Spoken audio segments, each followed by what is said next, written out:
श्री कृष्ण कहते हैं, समय कभी नहीं रुकता। आज यदि बुरा चल रहा है तो कल अवश्य ही अच्छा आएगा। आप केवल निस्वार्थ भाव से कर्म कीजिए और वही आपके हाथ में है। एक मछली मार कांटा डाली तालाब के किनारे बैठा हुआ था। काफी समय हो गया पर फिर भी उसके कांटे में कोई मछली नहीं फंसी और ना ही कोई हलचल हुई। वह सोचने लगा, कहीं ऐसा तो नहीं कि मैंने कांटा गलत जगह डाला है जहां कोई मछली ही ना हो। तो उसने तालाब में झांका तो देखा कि उसके कांटे के आसपास तो बहुत सी मछलियां थी। उसे बहुत आश्चर्य हुआ कि इतनी मछलियां होने के बाद भी कोई मछली फंसी क्यों नहीं। एक राहगीर ने जब यह नज़ारा देखा तो उसने मछली मार से कहा, लगता है भैया आप यहाँ पर मछली पकड़ने के लिए बहुत दिनों बाद आए हैं। भैया क्या आपको नहीं पता कि अब इस तालाब की मछलियाँ कांटे में नहीं फंसती? मछली मार ने बड़ी हैरानी के साथ पूछा, क्यों, ऐसा क्या है इस तालाब में? राहगीर ने जवाब दिया, कुछ दिन पहले ही इस तालाब के किनारे एक संत ठहरे थे। उन्होंने यहाँ मौन की महत्ता पर प्रवचन दिया था।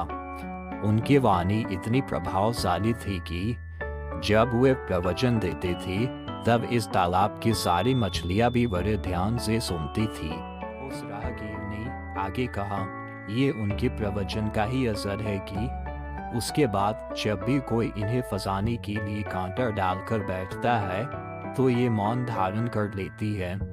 जब मछली मुंह खोलेगी ही नहीं तो कांटे में फंसेंगी कैसे?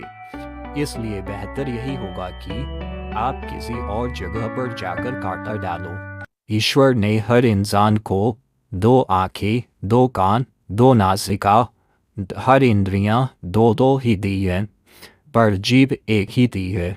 इसका क्या कारण रहा होंगे? क्योंकि यह एक ही अनेकों भयंकर परिस्थितियां पैदा करने के लिए पर्याप्त है। संत ने कितनी सही बात कही कि जब खोलोगे ही नहीं तो फंसोगे कैसे? अगर इंद्रिया पर संयम करना चाहते हो तो इस जीभ पर नियंत्रण कर लो, बाकी सब इंद्रिया स्वयं नियंत्रित रहेगी।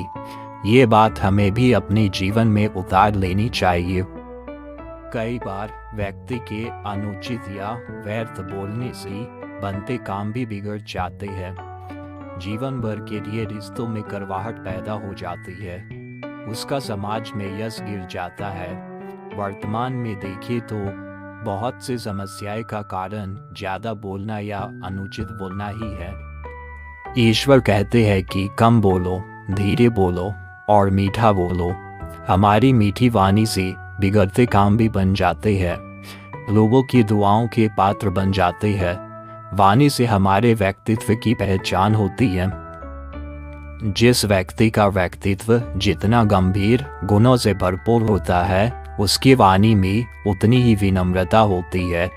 विनम्रता पूर्वक व्यवहार हमारे चरित्र को ऊंचा बनाता है, समाज में सम्मान दिलाता है। कई बार ना बोलना भी उचित होता है।